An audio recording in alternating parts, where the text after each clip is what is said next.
Data collection, किसी भी हम जब रिसर्च को करते हैं तो रिसर्च को करने के लिए हमारे पास डेटा होना चाहिए। तो data collection is the process of gather information about the relevant topic done by researcher.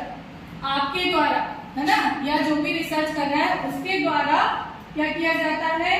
The purpose of the data collection to be obtain information to keep on record.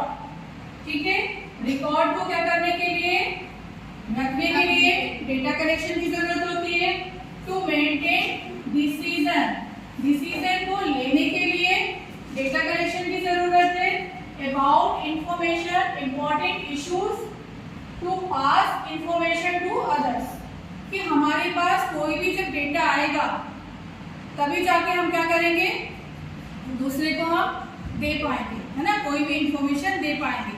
हमसे अगर पूछा जाता है कि भाई आज कितने बच्चे क्लास में प्रेजेंट हुए, तो कितने बच्चे क्लास में प्रेजेंट हुए, इसके लिए हमें क्या चाहिए?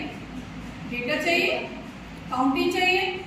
तो काउंटिंग करने के लिए हमने क्या किया, आपको एक शीट दे दी, अटेंडेंस शीट दे दी, आपने अटेंडेंस लगाई इसमें कि भाई, फिर हमारे पास क्या हुआ, काउंटिंग आ गई कि मीना मैडम की क्लास में आज इतने बच्चे प्रेजेंट थे। सेकेंड लेक्चर में फिर कितने बच्चे हुए, तो सेकेंड लेक्चर में हो सकता है मीना मैडम की क्लास में 20 है, तो सेकेंड लेक्चर में कितने हो गए, 25 हो गए। थर्ड लेक्चर में और ज्यादा हो गए। तो डेटा क्या होता है, आंकड़ों का एक जगह कलेक्शन करना, और उस डेटा पे ही हम क्या कर पाते हैं, आगे जाके काम कर पाते हैं। ठीक है, तो डेटा कलेक्शन क्या होता है, किसी भी रिसर्च का मेन पार्ट होता है। विदाउट डेटा हम काम नहीं कर सकते। अगर हमें करना है कि सेम कॉलेज में एमबीए में एडमिशन लेना, तो भैया एमबीए में बच्चों को एडमिशन देने के लिए क्या करना है, हमारे पास ऐसा डेटा तो चाहिए जो कि बच्चा यूजी बैकग्राउंड का हो, और जो बच्चा बीकॉम, बीबीए, बीए इस बैकग्राउंड का हो। बायो वाला डेटा तो हमारे पास काम का नहीं है ना, तो हम वो डेटा पे ही वर्क कर पाएंगे, तब इंफॉर्मेशन दे पाएंगे कि भाई हमारे यहाँ एमबीए रन कर रहा है और एमबीए इतने सालों से, और आप उसमें आके एडमिशन लो। तो हमारे पास बेसिकली क्या होना चाहिए, डेटा होना चाहिए। ठीक है, क्लियर है, आगे समझ में? और methods of collection of data, इसके सोर्सेस और मेथड कौन कौन से हैं डेटा कलेक्शन करने के लिए? तो there are two types of collection of data, primary data and second one is secondary data. Primary data वो डेटा कहलाता है जो कि हमें कहीं से अवेलेबल नहीं होता, मतलब पहले से कहीं पब्लिश नहीं है, फर्स्ट टाइम हम उस पर वर्क करते हैं। ठीक है, primary data are those data which are originally collected for the first time from beginning to end, शुरू से लेकर एंड तक। जब तक हम उस डेटा पे काम करते हैं कि कोविड कहाँ से आया, है ना, वो हुआ, रिसर्च हुआ कि कोविड कहाँ से आया, पहले कौन से देश में पाया गया था, वहां से कैसे इंडिया में आया। उसके बाद डेली आप लोगों ने देखा होगा कि कैलकुलेशन, आप तो घर बैठे थे, कैलकुलेशन आप लोगों को पता चलने लगा।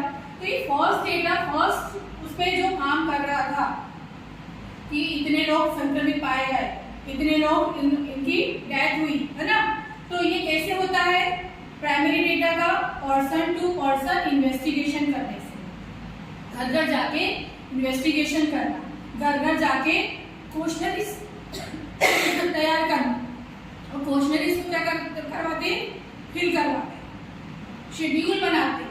तो ये हमारे क्या है, प्राइमरी डेटा को हम क्या करते हैं, कलेक्ट करते हैं। ठीक है, सेकेंडरी डेटा कौन सा कहलाता है, which are not originally collected but obtained from published और unpublished sources are not secondary data. कि कोई बुक है ना, जिसमें आपको उसके बारे में क्या होता है, छापा गया है कि भाई इतना भारत में इतने, न्यूज़पेपर क्या है, सेकेंडरी डेटा है, हमको न्यूज़पेपर से पता चलता था, है ना।